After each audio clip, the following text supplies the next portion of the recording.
y'all probably gonna think I'm crazy, but I say John Wall going to the Clippers though, for real, for real. Like I feel like that's gonna I be can see that. that's going. I feel like that'd be a good move for John Wall, just because one, he doesn't have to be the I main forgot guy about John. My because he fault. still got Kawhi, and if Kawhi and Paul George come back healthy, I feel like that team could be a sleeper team next year though, just based off of. I feel like John Wall gonna come back. He come back hard. You know what I'm saying? He's been out for the last 2 years, and I just feel like that's gonna possibly be a surprise team. And just depending on their health situation, you know what I'm saying? If Kawhi is healthy, Paul George, whatever, you know what I'm saying? Depending on them, I'm just saying. John Wall, I feel like John Wall can go into that system and play his role. I don't feel like he's gonna go in and be like, oh, I still want to be the man, be ball dominant. But I just feel like what I'm saying. Well, like I said, with the group of guys that you just said, I feel like they can all probably collab together and possibly do something if they can keep healthy. But I mean, it's still other moves, of course, that can still be made out there in the free agency. This is I think just the biggest.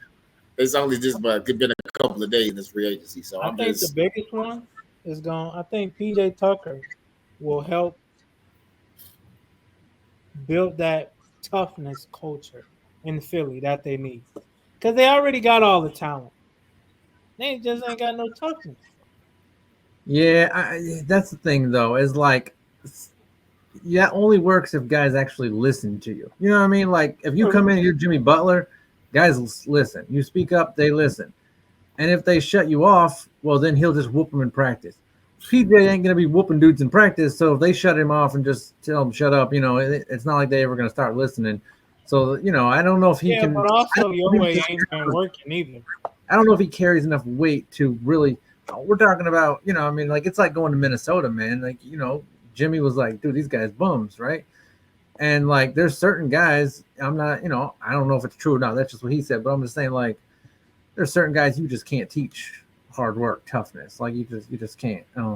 We got guys asking now for like fewer games, and it's like, dang, dude, like guys used to play 48 minutes, and I'm not saying you gotta do all that, but now there's no back to backs. There's they have the best travel situations of anyone who's doing this kind of travel. Like, and now they want to play fewer games, but they want to get paid the same money. And it's like, so that's the thing, man. It just depends if you got those guys on your team. Like if that's the kind of guys you got on your team, then good luck teaching them toughness. But I think to the younger guys he can, but to the older guys who are the stars, I don't think PJ carries that kind of weight. I'm gonna say Joe Ingles though. For me, it's Joe Ingles. Like Yes, I yes, think Joe Ingles is because here's the thing. John Wall, I like him. I think he's one of the truest point guards in the league when he's at well, he just is. He's a true point guard, and so he knows the game so well.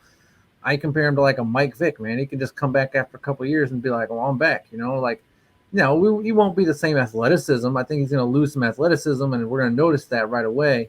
But he knows the game inside and out. He's going to be great. But Joe Ingles, man, like giving Giannis, spreading the floor more for Giannis, geez.